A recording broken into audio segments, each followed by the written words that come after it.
Bom, pessoal, como eu estava falando para vocês, eu acho que vai dar certo, né? Eu não sei se está batendo muito ar, como a gente fala, batendo muito reflexo. Tá muito ruim para copiar, não? Não, senhor, tá bom. Tá bom. É que para mim, quando eu fico muito longe, fica meio estranho, assim. Deixa eu ver se tem um apagador. Ó, eu falei das outras vezes que tem alguns assuntos paralelos em filosofia e sociologia que nem sempre a gente tem tempo e nem sempre está colocado ali na grade curricular e tal. Então, vocês veem que a gente fala sobre vários assuntos que a gente não dá tempo de aprofundar. Porque para aprofundar esses assuntos, a gente demandaria mais tempo e, principalmente, mais conteúdo, evidentemente, né? Tem coisas que a gente vai estudar normalmente só numa faculdade de filosofia ou numa faculdade que tenha uma área correlata. Então, o que eu quero dizer com isso? Alguns assuntos, até pensei nisso, mas conforme eu for me organizando em relação ao tempo, eu vou conseguir trazer para vocês, até ser interessante, vocês já até deram algumas ideias, dar essas ideias para que eu prepare aulas, mesmo que sejam aulas extras que eu posto no YouTube, para que a gente consiga aprofundar muito mais alguns conteúdos que a gente não tem tempo para isso, né? Afinal, a gente vai ter, vocês vão, amanhã na reunião, vocês vão saber, se é que já não sabem, que a gente vai ter uma mudança de material para o ano que vem, né? Então, vocês vão ver que algumas coisas vão mudar para o ano que vem. Então, eu espero que, pelo que eu vi do material que já passaram para a gente, que até pediram para a gente analisar antes, vai ser uma mudança para melhor. Mas, de qualquer forma, o material é para sempre auxiliar o professor e o aluno, e não para pautar. Então, cabe ao professor conseguir conduzir esses conteúdos. Eu tenho falado com certa frequência sobre um sujeito chamado Baruch Spinoza, ou Spinoza, depende da maneira como você escreve. Ele foi citado quando nós falamos um pouquinho estamos falando um pouquinho sobre Deus, né? Sobre como o mundo entende Deus, sobre como a filosofia entende Deus. E o Spinoza, ele tem uma visão sobre a existência divina que eu acho bem interessante. É uma visão diferente das demais. Deixa eu ver. Isso, exatamente. Ele fala, é uma visão um pouco diferente nas nossas aulas sobre filosofia da religião, né? Sobre crença, sobre a relação com Deus. Aliás, na sexta-feira eu comecei a falar sobre os argumentos da existência de Deus, eu vou continuar na sexta-feira. Ele tem uma visão um pouquinho diferente do que nós temos em relação a Deus. Para alguns ele é ateu, o que eu não concordo de forma nenhuma, senão eu não citaria Deus. Para outros ele é ele é panteísta. Eu vou explicar do início como é que ele pensa Deus. Por que é fundamental entender o Spinoza nesse contexto? Spinoza, ele é holandês, ele nasceu em Amsterdã. Então, ele nasceu em Amsterdã, em 1632, certo? E morreu em Haia, também na Holanda, em 1677. Então, Baruch Spinoza era holandês, né? Bom, professor, mas espera lá. Por que ele tem esse nome? Baruch, né? O Baruch talvez seja mais próximo que nós entendemos como holandês. seja um nome que não seja tão distante de línguas europeias. Mas Spinoza parece uma coisa meio espanhola, meio portuguesa. Por quê? Porque ele tem origem. O Spinoza, ele tem origem, ou melhor dizendo, eu vou colocar como pais, porque eu acho que fica mais específico. Ele tem pais portugueses. O Spinoza tem pais portugueses. Então, o que é interessante lembrar ou falar sobre o Spinoza? O Spinoza, eu posso dizer que ele pensava, ele aprendeu, claro, holandês, até porque era holandês, falava holandês, mas ele pensava em português. Isso é muito interessante. Por quê? Porque nós estamos acostumados a lidar com filósofos gregos, franceses, alemães, né? Com pensadores que não falam a nossa língua. Então, a gente tem que se basear em traduções, em versões, e não temos contato com muitos pensadores, principalmente, acho que não só na filosofia, né? Em várias áreas intelectuais, nós não temos pensadores que falam ou que pensam em português. Então, vocês vão ver que na maneira como Spinoza pensa, ele se utiliza de vários termos de língua portuguesa, de cultura lusitana, digamos assim, que vai facilitar a nossa interpretação e que, de igual modo, de maneira parecida, vão ser interessantes porque são pensamentos bem diferentes de outros. Se ele fosse, por exemplo, de outra origem, que não uma origem portuguesa, ele provavelmente teria utilizado outros termos, outras palavras, outros conceitos. Então, o Spinoza, ele é um pensador, né, um filósofo racionalista. Dá a impressão que ele tem um pensamento mais revolucionário, um pensamento diferente, mas ele é racionalista. Ele vai colocar sempre a razão como sendo algo superior às outras coisas. Então, não dá para dizer que ele não é racionalista. Só falar, professor, mas ele está dando tanta importância a outras coisas que não só a razão? Sim, mas ele sempre vai chegar e colocar a razão como algo superior. Tá claro, até aqui eu acho que eu fiz só uma introdução do que é o Spinoza, nem expliquei muito bem sobre ele. Eu vou fazer o seguinte, agora eu tô aqui equipado, eu vou puxar mais para cá. Opa. Nem vou precisar apagar, eu vou continuar a seguir o baile daqui mesmo. Depois eu apago. Legal. Aí. Bom, dando prosseguimento ao Spinoza. O Spinoza, ele era de origem portuguesa, ele era um judeu, que nós chamamos de judeu sefardita.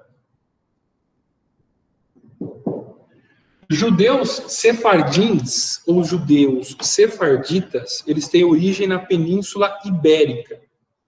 Então, os pais de Spinoza são de origem portuguesa, são portugueses, e fugiram de Portugal.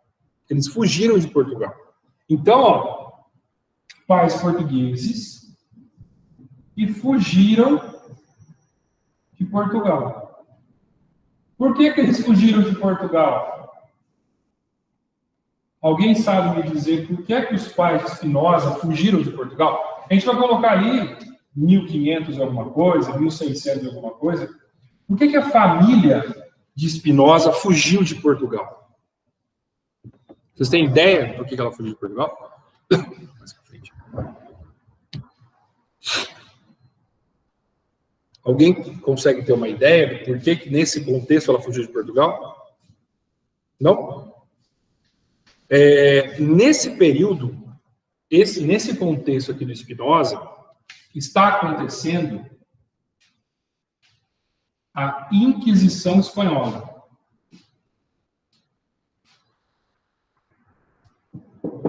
A gente imagina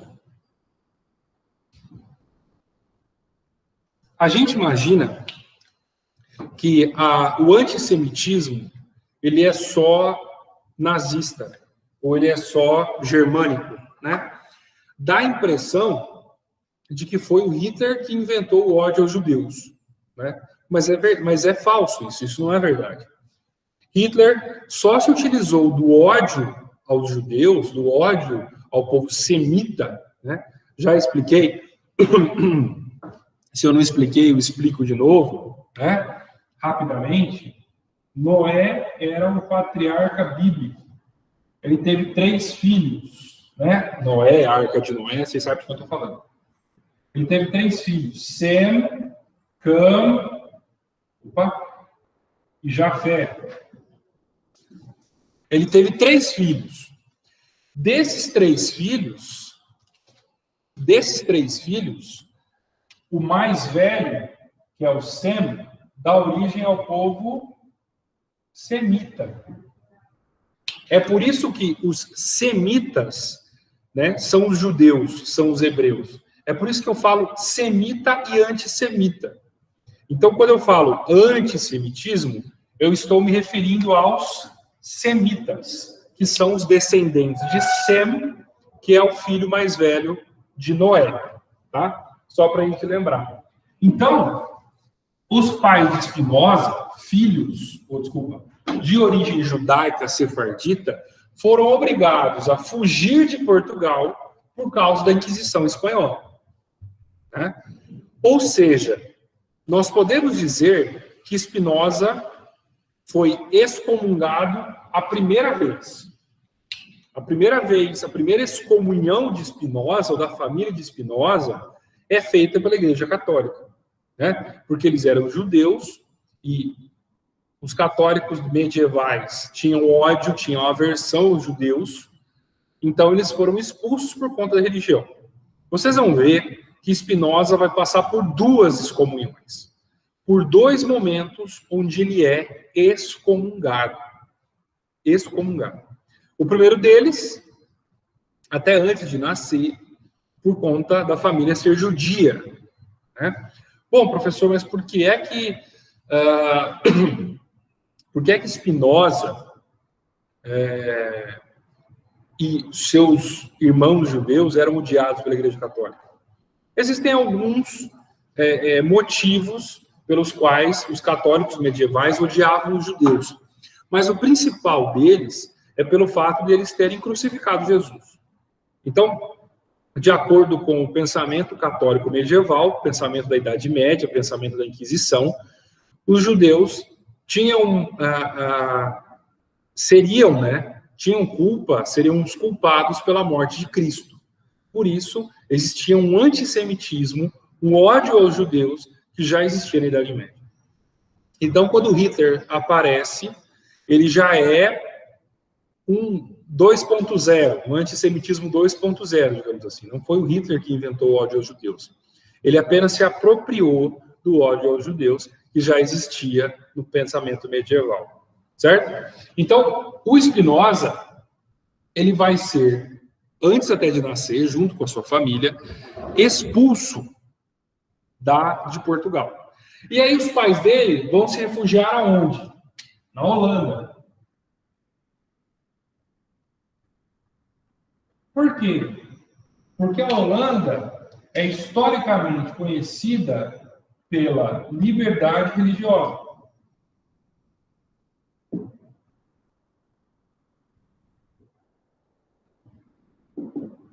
A Holanda é historicamente conhecida pela liberdade religiosa.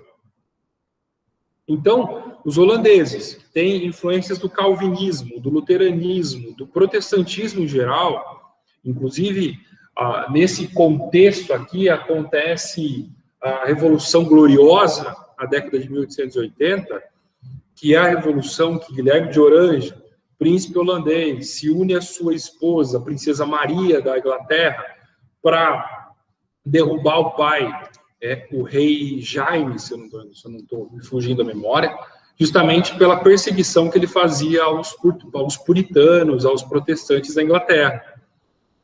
Então, a gente está vivendo um contexto na Holanda que é diferente do contexto espanhol, diferente do contexto inglês, onde predomina ou a igreja anglicana ou a igreja católica. Então, a família de Spinoza ela vai fugir de Portugal e se estabelecer na Holanda. E lá na Holanda ela vai ter liberdade religiosa para poder viver em paz. Pelo menos durante um tempo, inclusive para os judeus, né? Eu estou falando aqui dos puritanos, mas os judeus, claro, o pensamento liberal, o pensamento iluminista alemão, holandês, é diferente desse pensamento medieval católico. Então, a família de Spinoza, judia, mesmo não sendo protestante, mas sendo judia, vai ter liberdade para viver em paz na Holanda. Aliás, René Descartes, só fazendo um parênteses, eu posso falar sobre ele na próxima aula, ou em aulas posteriores. René Descartes, que é bem interessante, aliás, o Nicolas, eu comentei, mandei para o Nicolas um link, se eu não me engano, falando um pouquinho sobre o Descartes. O Descartes, ele é o criador do plano cartesiano. Então, se vocês odeiam fazer o plano cartesiano, é culpa dele. Se vocês gostam, também é culpa dele. O Descartes, ele cria o argumento do gênio maligno, né, que é o problema do mal, que nós vamos ver na sexta-feira, que é o seguinte: se Deus existe, por que existe o mal? Se Deus existe e criou tudo, então ele criou o mal. Então, se ele criou o mal, ele também é mal. E se ao contrário, ele não criou o mal, então ele não é criador de tudo. Portanto, ele não é Deus criador. Eu vou complicar isso um pouquinho na próxima aula, mas só para vocês terem uma ideia da argumentação que o Descartes faz sobre essa ideia de onde vem o mal, né? Eu vou trazer na sexta-feira, Douglas. Mas, continuando o Spinoza, como eu falei, a aula especial sobre o Spinoza. O Descartes, ele escreve boa parte de sua obra na Holanda, né? O Discurso do Método, Meditações Metafísicas, que são as duas principais obras. O Descartes, ele escreve na Holanda. Por quê? Porque ele era francês, o Descartes era francês, diferente do Spinoza, que era holandês. E na França havia o quê? Um contexto absolutista. Na verdade, esse contexto absolutista na França vai durar até 1789, com a Revolução Francesa. Um domínio, evidentemente, católico. Então, quando Descartes se prontifica a falar sobre a existência de Deus, sobre a bondade ou não de Deus, ele, claro, vai ser censurado. E aí ele vai para a Holanda, onde ele tem liberdade para produzir. Então, a Holanda é historicamente conhecida pela sua liberdade religiosa, pela sua liberdade política. Até indo um pouquinho nesse contexto, né? Se a gente falar um pouquinho sobre a Holanda, vocês vão lembrar que a Holanda tem liberdade para tudo, né? A Holanda tem liberdade em relação à liberdade sexual, tem relação a um dos primeiros países do mundo a vender maconha, cannabis, né? Para recreação, né? Tratamentos com cannabis já são feitos no mundo em vários países, mas o primeiro país, se eu não me engano, a vender a maconha para recreação, você vai em cafés na Holanda, em Amsterdã, você tem ali venda de uma quantidade ali máxima de maconha, mas tem, né, como se fosse chá. Então a Holanda, ela é historicamente conhecida pela sua liberdade, seja qual sentido for. Portanto, Spinoza e Descartes são exemplos de pessoas, de pensadores que tiveram essa liberdade na Holanda. Alguém quer fazer alguma pergunta? Quer colocar alguma coisa? Porque eu vou apagar essa parte. Deixa eu pegar, tirar essa luz. Eu fiz aqui algumas anotações para vocês entrarem comigo no contexto Spinoza. E a partir de agora eu vou entrar no pensamento Spinoza. Né? Alguém quer fazer alguma pergunta?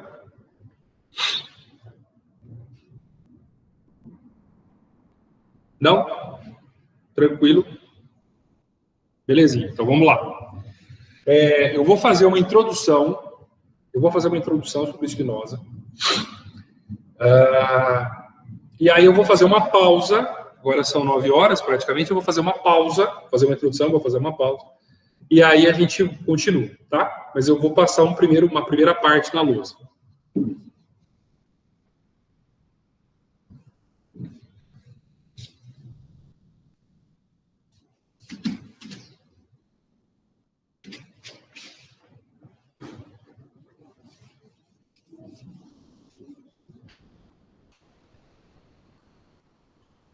Bom,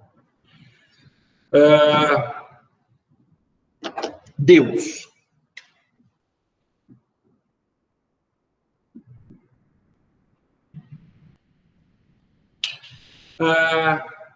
Vamos lá. A gente precisa começar a analisar certos argumentos, tentando nos afastarmos um pouco do pensamento bíblico. Por que eu estou falando isso? Porque vocês vão ver que o Spinoza ele não faz uma visão, ou não traz uma visão sobre Deus, ou não faz uma argumentação sobre Deus que é antibíblica. Mas eu gostaria que vocês fizessem um exercício comigo sem olhar a Bíblia, sem pensar sobre Bíblia. Porque quando nós voltarmos a pensar sobre religião, vocês vão ver que o Spinoza ele não contradiz a Bíblia. Eu já vou dar esse spoiler para vocês, tá?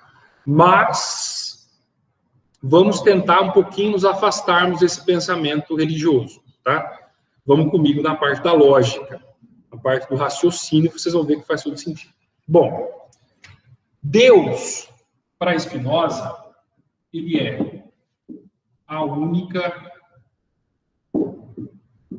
Sabe que eu vou cortar aqui? Acho que não. Ele é a única substância. Aí corta, professor. Cortou? Uhum. E agora? Vai ter que levar mais pro lado. Tá cortando, pessoal?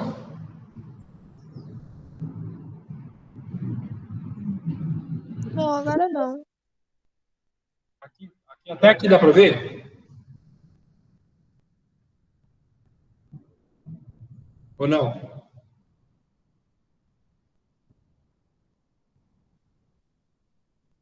Até aqui. Ah, tá. É porque eu não vou continuar. Eu vou parar aqui. Eu vou até fazer isso aqui, ó. Eu não vou continuar. Eu vou parar aqui. Tá? Até aqui dá para ver normal? Eu não vou continuar para cá. Tá? Eu vou manter esse ângulo. Beleza? Aí, se desfocar alguma coisa, se vocês não conseguirem enxergar alguma coisa, vocês me falam, pessoal. Mas eu vou manter esse ângulo. Tá? Vou manter esse enquadramento aqui. Deus é a única substância. Ou seja, tudo é feito de Deus. Deus é a única substância. Não existe nada que não seja Deus. Por que ele é a única substância? Deus é infinito.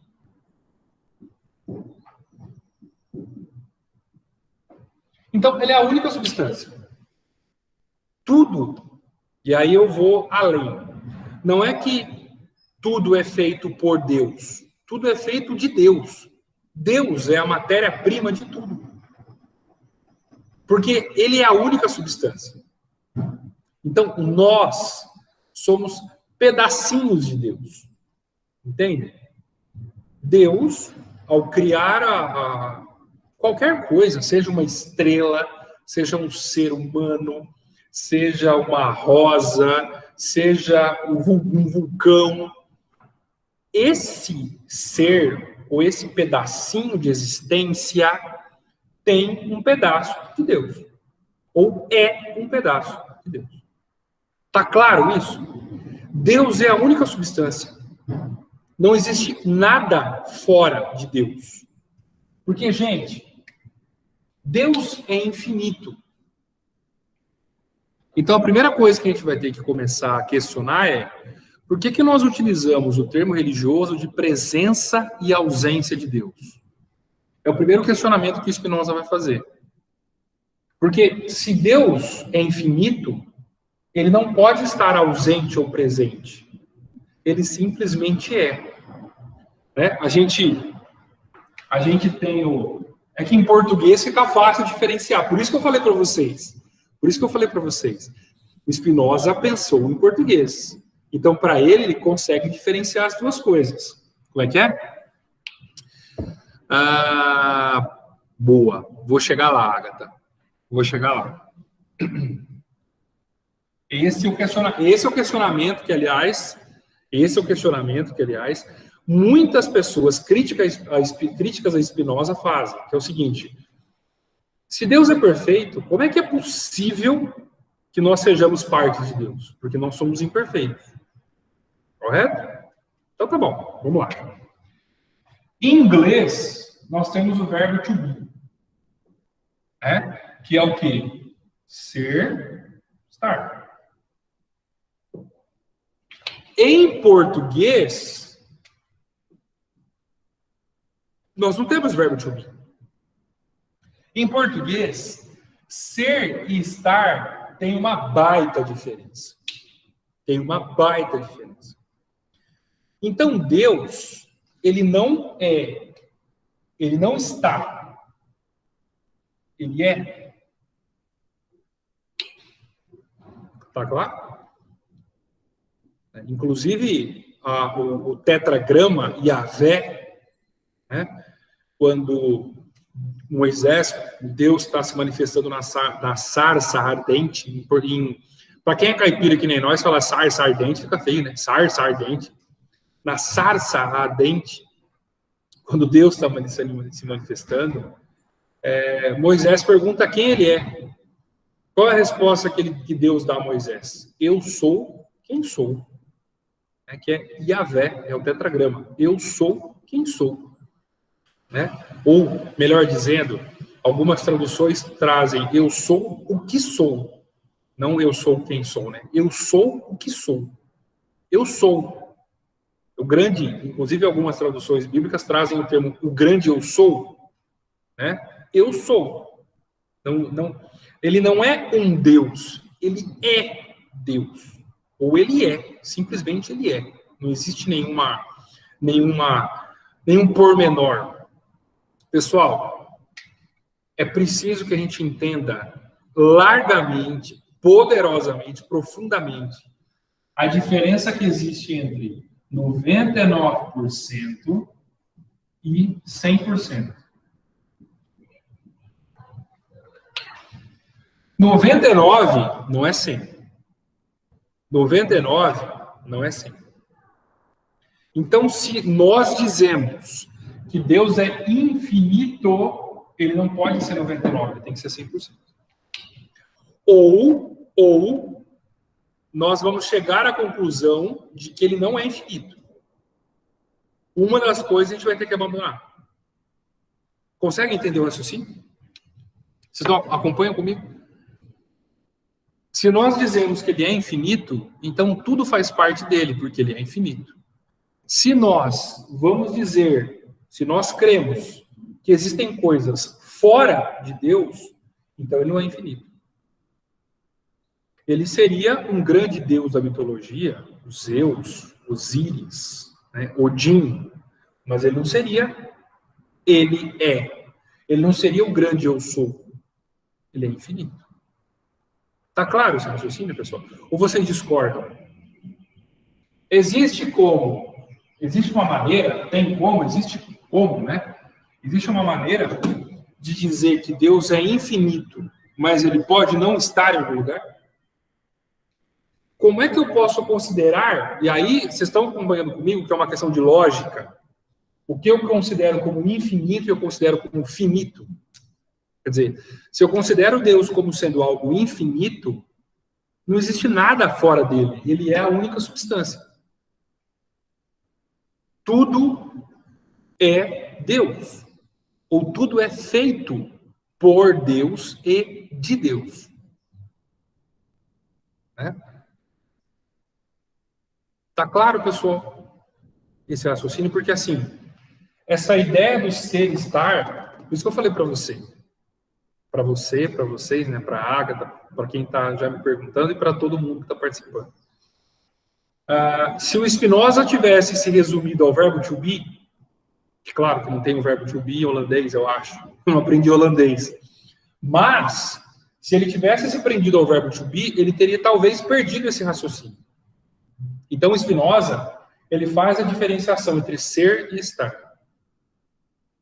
Né? Quer dizer, Deus é. Deus é. Quando eu falo assim, Deus está presente nesse lugar, eu já tenho um erro lógico. Porque se ele é infinito, eu vou trazer outra máxima para vocês aqui.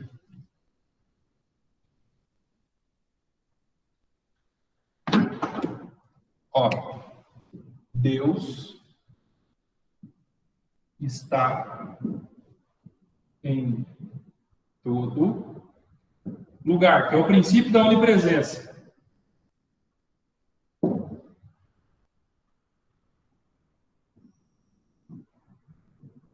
É o princípio da onipresença.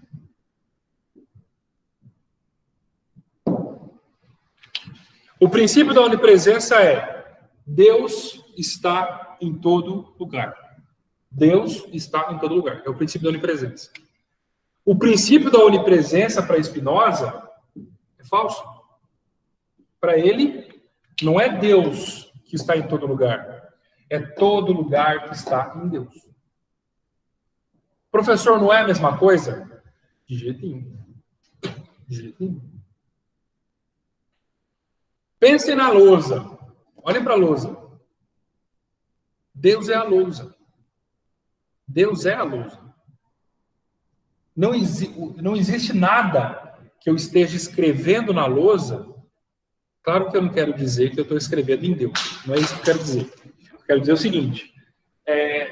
O que eu escrevo num papel não pode ser maior que o papel. Porque sem o papel, eu não conseguiria escrever.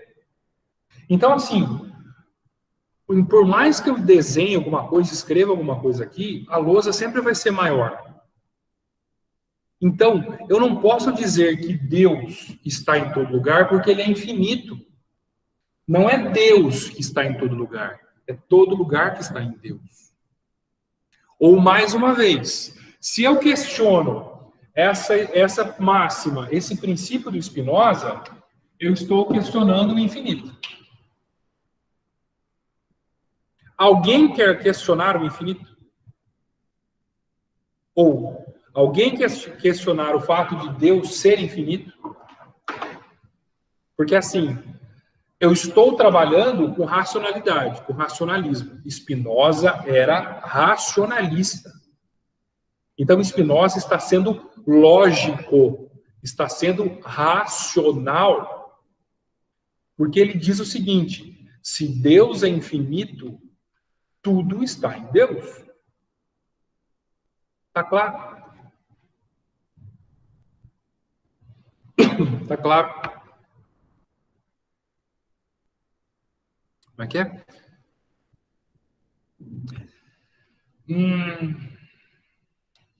Aí que tá.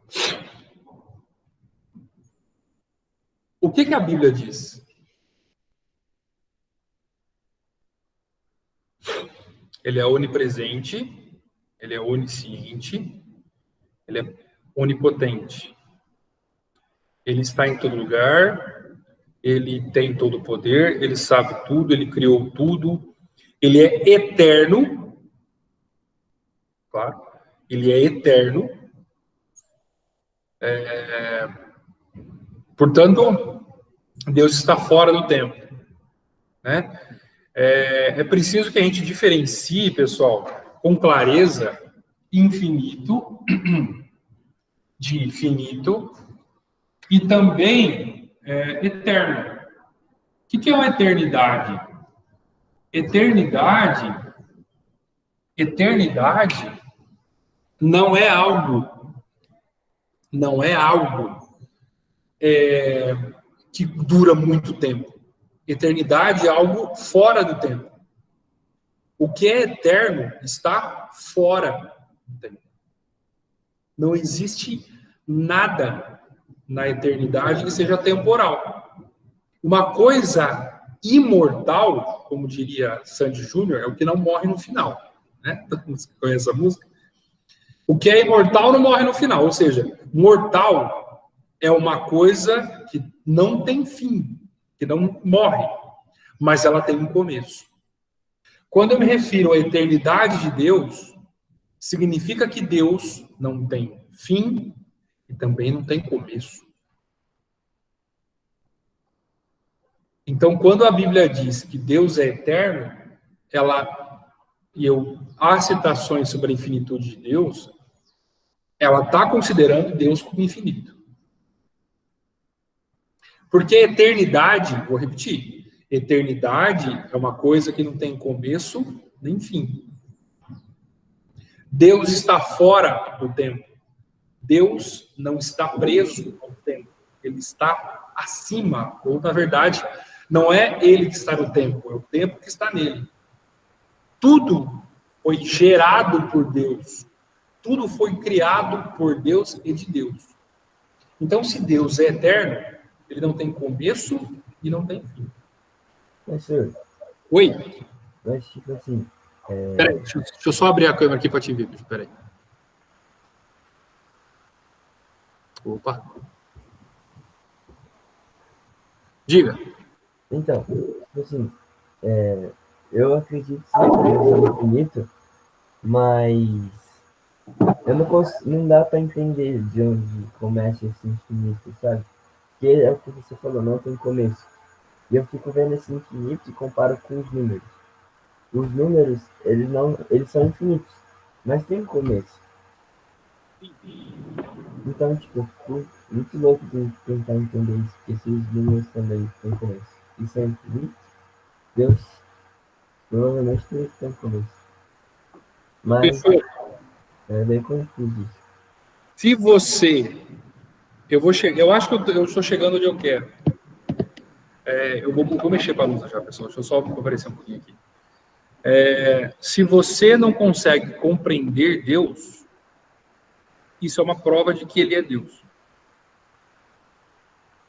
Entende? Tudo aquilo que pode ser captado, conhecido pela mente humana, não é infinito, não é eterno. Nós podemos conhecer seres, por mais que sejam enormes. Por exemplo, o planeta Terra. O planeta Terra, a gente não consegue nem mensurar muitas vezes, uma estrela, um sol, né? Não sei se vocês já viram aquelas estrelas enormes que aparecem em documentários, que o pessoal fala assim, nossa, é 1000 vezes o tamanho do Sol e tal. Ainda assim, por mais que ela tenha um tamanho absurdo, ela é um ser. Ela tem começo e ela tem fim. Quando eu penso em Deus, eu penso em algo que é incompreensível. E isso o faz Deus.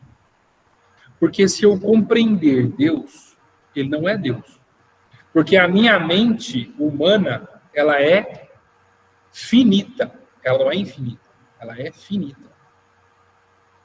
Se eu, com a minha mente finita, interpretar Deus que é infinito, ele automaticamente deixa de ser Deus. Ou ele não é Deus. Então, o que nós podemos conhecer de Deus é aquilo que ele nos permite conhecer dele. Não somos nós que chegamos até Deus, é ele que nos permite ser revelado. Isso é super interessante porque, vou repetir, eu não estou lidando com Bíblia, eu estou falando de filosofia. A visão de Spinoza é uma visão que tenta ver Deus sem precisar da Bíblia. E, consequentemente, ele confirma a Bíblia. O que é mais interessante. Porque só a partir da lógica, Spinoza consegue entender quem é Deus. Tá claro isso, pessoal? Assim, duas coisas. A gente trabalha com dois paralelos. Um paralelo é entender Spinoza, o outro paralelo é concordar com Spinoza. Né?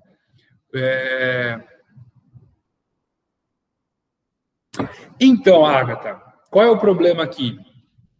Em relação ao Spinoza. O que vai acontecer? Muitas pessoas vão olhar para Spinoza e falar assim, bom, se Deus está em todo lugar, se Deus é infinito, então não existe. Porque a visão religiosa sobre Deus é uma visão de ser, de pessoa. Então, a boca de Deus, as mãos de Deus, né, os pés de Deus, Deus fez isso, Deus fez aquilo. Então, por que nós falamos, então, boca de Deus, braço de Deus, mão de Deus, pés de Deus? Porque é a nossa visão humana sobre Deus. Não significa que ele tenha boca, mão, pé, nada. Somos nós que estamos dando a ele. Exatamente, o que o Douglas falou. Nós damos a nossa verossimilhança. Quer dizer, nós estamos espelhados em Deus. Bom, professor, por que a Bíblia diz, então, que nós somos feitos à imagem e semelhança de Deus? Esse é um bom argumento.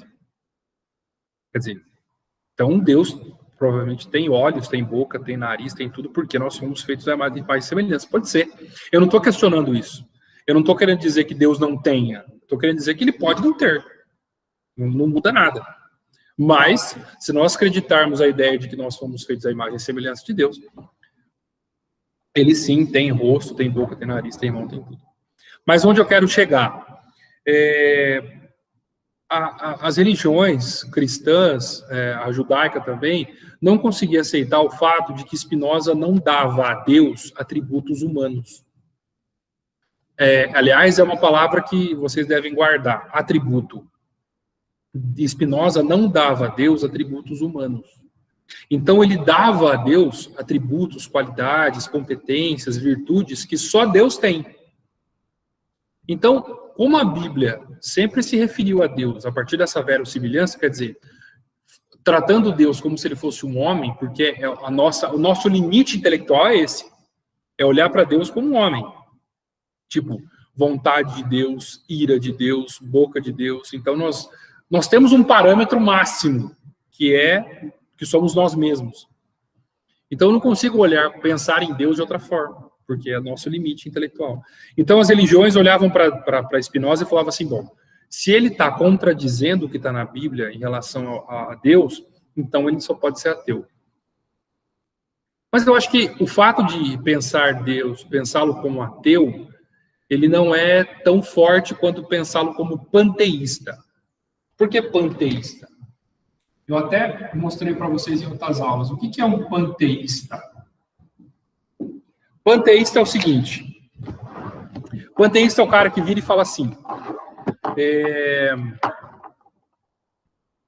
Mãe natureza, sabe? Mãe natureza, os espíritos da floresta, é como se tudo fosse vivo. Então a árvore é viva, o céu, tudo tem vida no sentido assim, tudo tem personalidade, tudo tem pensamento. Então, eu não posso comer uma alface porque a alface ela tem vida, no sentido, não vida biológica, vida no sentido de pensamento, de dor, então eu não posso comer nada, porque eu olho a natureza como tudo sendo não só vivo, mas consciente. Acho que é essa palavra que eu queria usar. Então, muitas pessoas disseram que ele era panteísta. Por que panteísta? Então, é isso, Agatha. Mas tem gente que pensa assim, que até as plantas sentem dor. Tem gente, outro dia eu ouvi uma pessoa falando que planta chora. Fala, mas gente, aí a gente faz o quê? Vive de luz? Não pode ser vegetariano também, fica difícil. Não pode ser vegano, fica difícil. Bom, mas qual é a ideia? Então come chorando. Igual cebola, você come chorando. Come, mas com pena. Duro, né? Então, muita gente disse que ele era panteísta, ou seja, se Deus é infinito e tudo está em Deus, é como se a natureza fosse viva, aquela coisa de mãe natureza, sabe? Isso é muito comum nas religiões como o Wicca, religiões animistas, espíritas do passado, pensar Deus como sendo uma mera figuração. E não é isso. Não é isso. Spinoza não está dizendo isso. Spinoza está trabalhando com a lógica de que se Deus é infinito, ele não pode estar presente ou ausente. Né? Porque vejam como as coisas são sutis. Como é que é o negócio? Então, a árvore está saindo a seiva da árvore, você fala que ela está chorando. Cada um. Pessoal, vou fazer o seguinte, já são 9h23, eu vou seguir mais um pouco e depois a gente para mais cedo, pode ser? Porque senão a gente já para agora, não adianta. Bom, você vê que a gente nem esgotou o assunto ainda. Bom, onde eu estava? Ah, sim. Então, veja como a coisa é sutil. Presença de Deus. É um pensamento a partir dessa verossimilhança que o Douglas falou. Quer dizer, como é que é possível Deus estar presente ou ausente, se ele é onipresente? Então, vamos entrar, sabe aquela coisa do vamos entrar na presença... Eu fico imaginando assim, quando a pessoa fala assim, vamos entrar na presença de Deus, a pessoa faz assim, entrei na presença de Deus, saí da presença de Deus. Entrei na presença de Deus, saí da presença de Deus. Gente, Deus não está em todo lugar. Vocês têm que se decidir. Se ele é infinito, se ele é onipresente, tipo, estou na presença de Deus, agora saí da presença de Deus. Estou na presença de Deus, sabe? Você tem que entender. Ah, professor, mas o sentido não é esse. O sentido é a questão de uma preparação espiritual. Ah, ok, entendi. Mas mesmo assim, o termo sutil está errado. É basicamente isso. É basicamente isso, né, Douglas? Deus é um enquadramento. Então, o Peixoto, o sentido é esse, né? O sentido espiritualizado da coisa é essa. É você estar consciente na presença de Deus. Então, eu vou à igreja, vou ao culto, vou à missa, eu conscientemente estou voltando minha mente a Deus. Então, aí eu uso o termo presença de Deus. Mas aí acho que o contrário seria mais verdadeiro. Tipo assim, nós é que estamos voltados para ele, porque ele está voltado para nós o tempo todo. Mas isso é só uma forma de dizer a coisa. Mas eu só quero mostrar para vocês como é sutil. Né? Mas tem um problema. Tem um problema. Muitas pessoas se utilizam dessa lógica, ou dessa falta de lógica, para justificar pecados ou erros. Né? A pessoa fala assim, eu não estou na presença de Deus, né? Então, Deus não está me vendo, sabe? Criança é assim. Vocês já viram, não sei se esse priminho, o irmão de vocês, quando a criança tapa os olhos, ela acha que ninguém está vendo ela. É engraçado isso. Criança pequena, assim, 3, 4, 5 anos, ela tapa os olhos, ninguém está me vendo, porque ela não está vendo.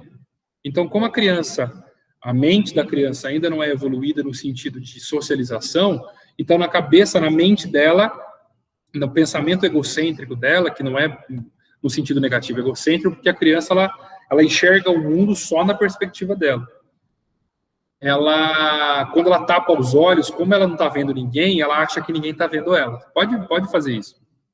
Brinca com uma criança de esconde-esconde, você vai ver. Ela fecha os olhos e ela acha que ela está escondida. Por quê? Porque ela tem uma perspectiva que parte dela. E aí essa ideia de presença de Deus dá a impressão de que se eu não estou na igreja, se eu estou num momento espiritualizado, eu posso fazer o que eu quiser. É como tem gente que fala que... Enfim, você sabe que eu sou sincero. Eu cometo sincericídios o tempo todo. Tem gente que fala assim, mas eu fui lá e fiz tal coisa errada. Aí a pessoa vira e fala para você, mas eu não sou batizado. Vocês já ouviram essa? A pessoa que fala assim, mas eu ainda não sou batizado. Tem gente que mete essa. Que tem, como a igreja batista, por exemplo, que não batiza, que tem igrejas que batizam quando a criança nasce. A igreja batista, por exemplo, batiza depois, quando a pessoa já tem a consciência de ser batizada. Aí a pessoa eu já ouvi essa várias vezes. A pessoa tem uma vida completamente diferente, ela é uma coisa da igreja, uma coisa fora, e depois ela fala assim, mas é que eu ainda não sou batizado. Eu já ouvi essa várias vezes. Então a ideia de presença ou não de Deus, ela nos confunde por causa disso, né? De que, eu separo onde ele está, onde ele não está. Então, partindo desse princípio, Ágata, talvez ateísmo não seja tão creditado a ele. Eu acho que mais atribuído a ele essa ideia de panteísmo, né?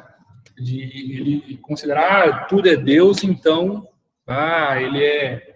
ele é Deus natureza. Ele não é Deus com personalidade, não é Deus com opinião, com pensamento. Ele é um Deus natureza. Porém, exatamente, Camila, mas essa é a justificativa, se eu não sou batizado ainda, eu posso fazer o que quiser, eu sou café com leite, inferno. Sou café com leite, né? Eu posso fazer o que eu quiser, que eu sou café com leite.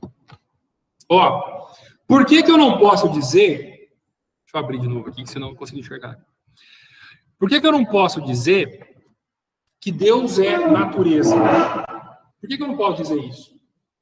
Porque Spinoza usa dois termos para diferenciar Deus da sua criação. Da sua criação. Ele fala da natureza ou natura. Ele usa o termo natura ou natureza. Naturante e natureza naturada ou naturata. Então, Spinoza, respondendo parcialmente, ou tentando responder sua outra pergunta, Agatha, sobre a questão de como é que nós podemos acreditar que Deus nós estamos em Deus se nós somos imperfeitos e Deus é perfeito? Porque Deus é a natureza naturante. E o universo é a natureza naturada. Por quê?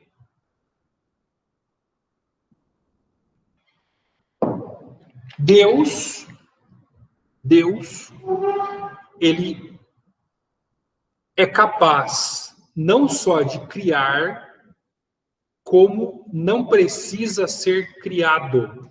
Por isso Deus é natureza naturante, enquanto o universo é natureza naturada. Quer dizer, o que é a natureza naturada? É o que foi criado.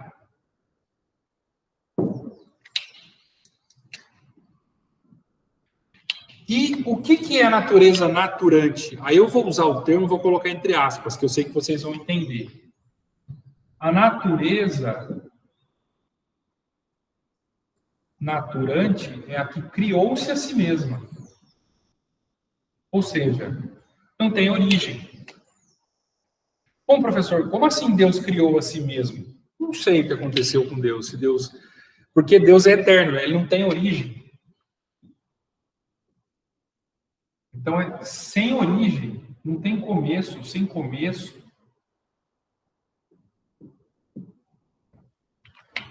Então, a natureza naturada, ela que foi criada por algo ou por alguém. E Deus é a natureza naturante, ou seja, ela pode gerar a si mesma, enquanto nós precisamos de algo que nos dê origem. Como é que é? Então, aí que tá. Vamos lá.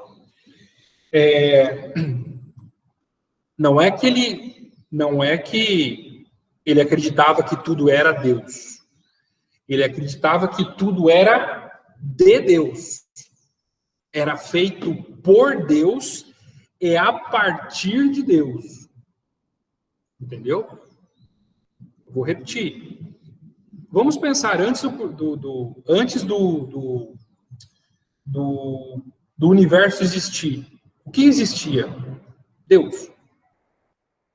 Ah, mas só Deus? Só entre aspas, porque Deus é infinito. É como essa lousa em branco. Antes de eu escrever nessa lousa, era só ela em branco. Certo? Era só ela em branco. Quando eu escrevi em cima dela, eu passo a ter uma natureza naturada. A lousa é a natureza naturante. Né? É uma figura de linguagem, claro. Nós sabemos que a lousa foi criada por alguém. Mas vamos pensar Deus como sendo a lousa. Aquilo que foi escrito nela. Ah, professor, mas é você que está escrevendo. Tá, mas eu acho que eu estou conseguindo me fazer entender. Tipo, Deus é infinito. Então, tudo que foi criado por ele não foi criado de fora para dentro, foi criado de dentro para fora. Entende? Como é que é? Na verdade, é interessante essa pergunta, Ô, João, porque é o seguinte, peraí, deixa eu só responder o Douglas. Na verdade é o seguinte, eu vou voltar nessa questão dessa pergunta do Douglas, de você é Deus, né? Ele, claro que tá brincando, e não também. Mas ele vai dizer o seguinte, que nós, como natureza naturada, nós que eu digo assim, nós, criação de Deus como natureza naturada, nós temos o mesmo impulso de Deus, que é criar, que é gerar. Então, nós somos seres criadores, nós somos seres com potência de gerar. Não, eu não estou me referindo a ter filhos, estou me referindo a criar.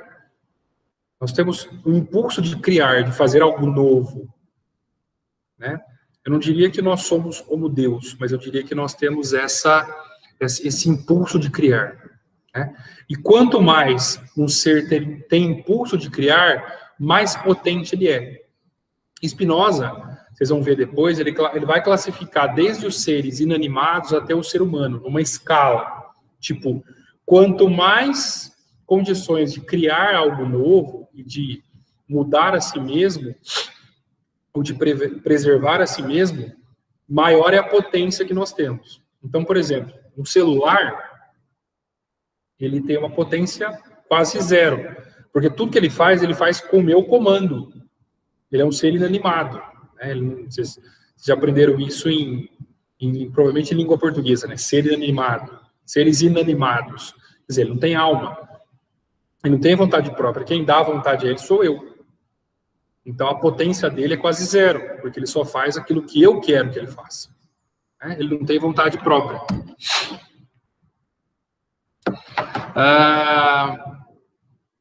Então, João, exatamente. Deus criou a partir dele próprio. Porque se Deus é a única substância, ele fez de si mesmo a natureza. Ele criou a natureza de si mesmo. Porque, eu vou repetir, Deus, o que significa Deus ser a substância? Significa que Deus é a matéria-prima de tudo. Deus é a matéria-prima de tudo. A única substância significa ser a matéria-prima.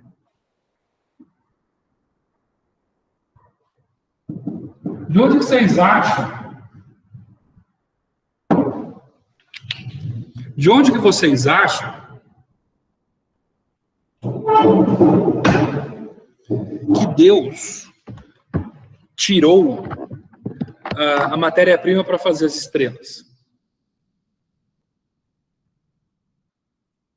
De onde que Deus tirou a matéria-prima do fogo, da água, do ar, da terra? Tirou de si mesmo. De onde Deus tirou os ingredientes para fazer o universo? Tirou de si mesmo. Porque, vejam, eu estou me referindo a um ser, ou no caso a Deus, que é uma existência, né? Não posso dizer que é um ser, ele tirou do zero, tudo do zero. Se você vai fazer um bolo, você tira de uma matéria-prima. Você tem lá o ovo, a farinha, a água. Você tira daquilo. Correto? Explica melhor, Douglas, o que você quer dizer com fractal. Entendem o raciocínio? Tudo que nós, seres humanos, criamos, nós já usamos uma matéria-prima. Nós não criamos nada do zero, né? O ser humano, como eu falei, precisa fazer um bolo. Ele pegou água para fazer o bolo, ovo, leite, farinha. Aquilo, mas a farinha vem do trigo. Tá, mas ele não criou o trigo. Ele plantou o trigo, mas o trigo já existia. Imagina Deus criando o trigo. Deus criou do zero o trigo. De onde que ele tirou esse trigo? De si mesmo. Deus é a matéria-prima de tudo. Ele mesmo é a matéria-prima. Isso, sem dúvida. O que o Douglas falou aqui no chat é muito importante. Deus é infinitamente criador. Ele cria o tempo todo. Ele é infinitamente criador. Nós, como criações de Deus, nós temos uma escala, né? Seres criados por Deus têm uma escala de mínimo ou máxima criação, como eu falei. Então, por exemplo, repito, esse pincel atômico aqui, ele tem potência 0. Eu faço com ele o que eu quiser. Ele não tem potência. Ele não tem potencial de criação. Eu faço com ele o que eu quiser. Agora, eu tenho a minha potência de criação.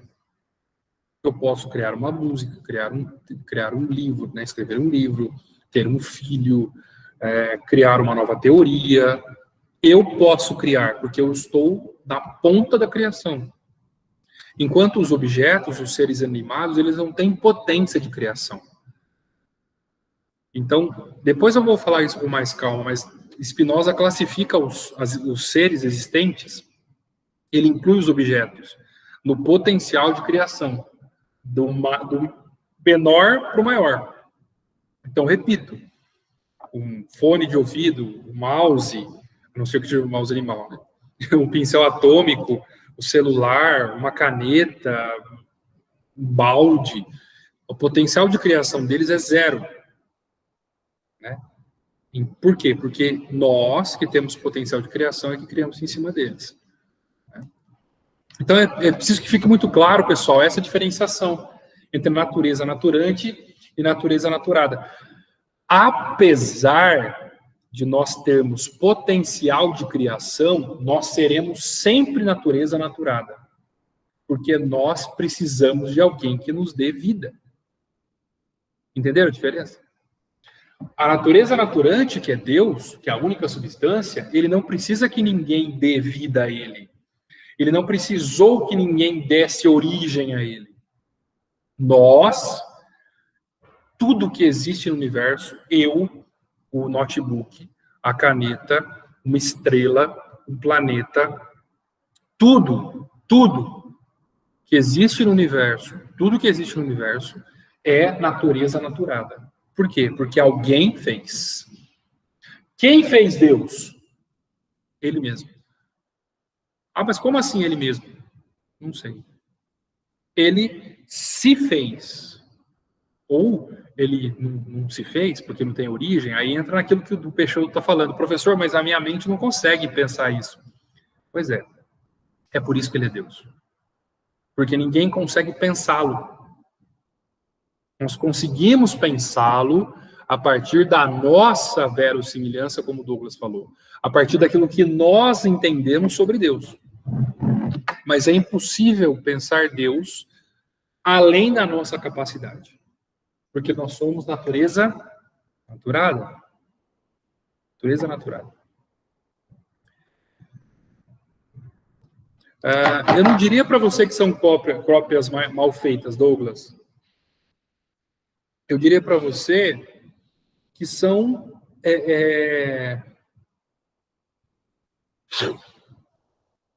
Como é que eu posso dizer? Eu ia usar um exemplo, como assim, imaginem um escritor. É como se Deus fosse o escritor e os personagens fossem a criação. Então, a criação de um livro, você escreve um livro, os personagens do livro nunca vão conseguir pensar o Criador, nunca vão conseguir se assemelhar ao Criador, porque elas são criaturas. Não é que são mal feitas, são feitas. Então, tudo que é feito é inferior àquilo que fez.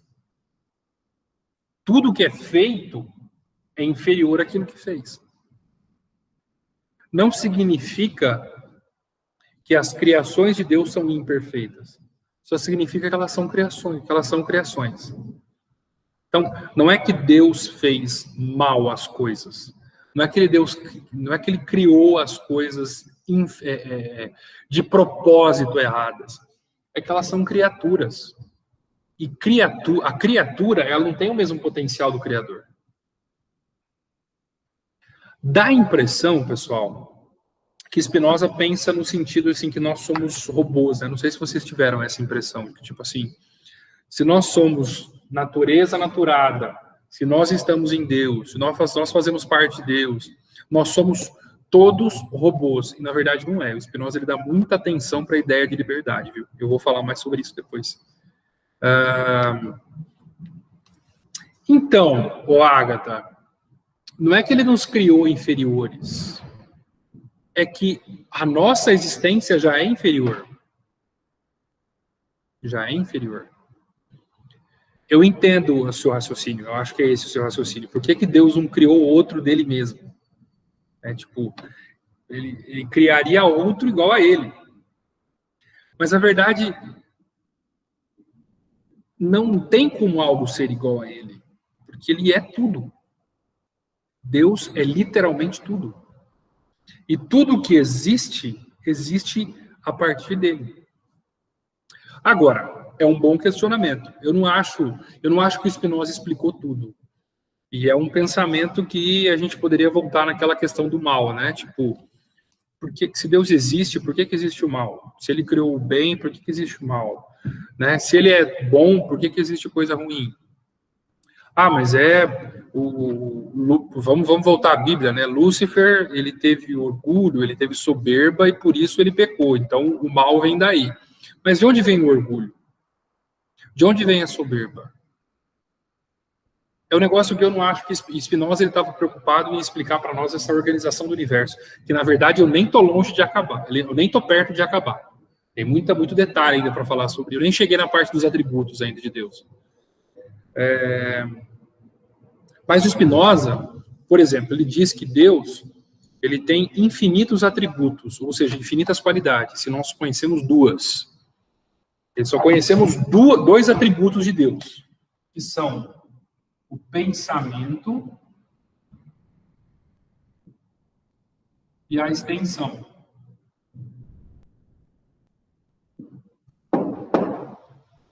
Spinoza diz que Deus tem infinitos atributos, ou seja, infinitas qualidades. Mas nós só conhecemos dois atributos de Deus: o pensamento e a extensão, ou seja, o corpo e a alma. Nós dividimos tudo aquilo que é físico e aquilo que é metafísico. Por quê? Porque é isso que nós conhecemos de Deus. Nós não conhecemos mais nada sobre Deus. Nós sabemos que existem coisas que são físicas e coisas que não são físicas. E é isso que nós conhecemos.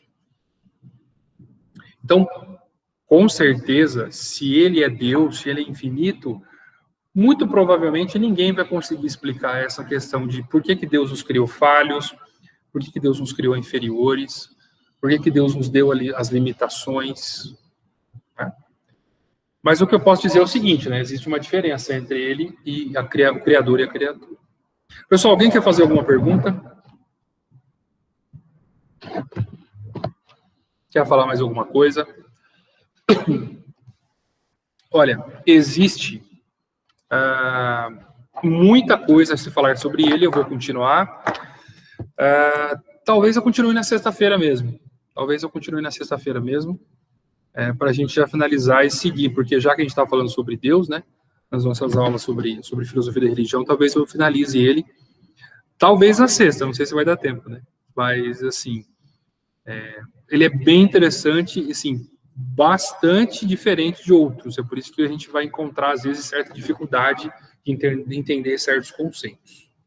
Mas eu gostaria que vocês fizessem esse raciocínio, antes da gente acabar, de que Spinoza, na verdade, ao contrário do que muitos pensavam na sua época, ele não contradizia a Bíblia. Na verdade, ele confirmava a Bíblia. Pensar Deus como infinito, como eterno, como todo-poderoso, é acreditar nisso. De que ele não é um ser como nós, seres humanos limitados, pensamos. Ele é infinitamente superior. Exatamente. É o que eu falo sempre. Nós chegamos a algumas conclusões sobre Deus. Mas se a gente tiver que pensar nele 100%, a gente nunca vai conseguir. Porque senão ele não é Deus. Se a gente consegue entender uma caneta, consegue, porque ela é limitada, ela é finita. Ela tem começo, meio e fim. Agora, Deus não tem começo, meio nem fim. Né? Talvez o meio um pouquinho a gente entenda, agora o começo e o fim jamais. Né? Pessoal, obrigado pela companhia. A gente foi diretão hoje, até pelo assunto e tal. Mas a gente se revê na sexta-feira. Mais uma vez, um prazer estar com vocês nesse dia extra. Né? A gente se vê na próxima, pessoal. Até mais. Falou. Que bom, Pedro. Que bom. Verdade. Sexta-feira é pesado para todo mundo, né? Tchau, tchau.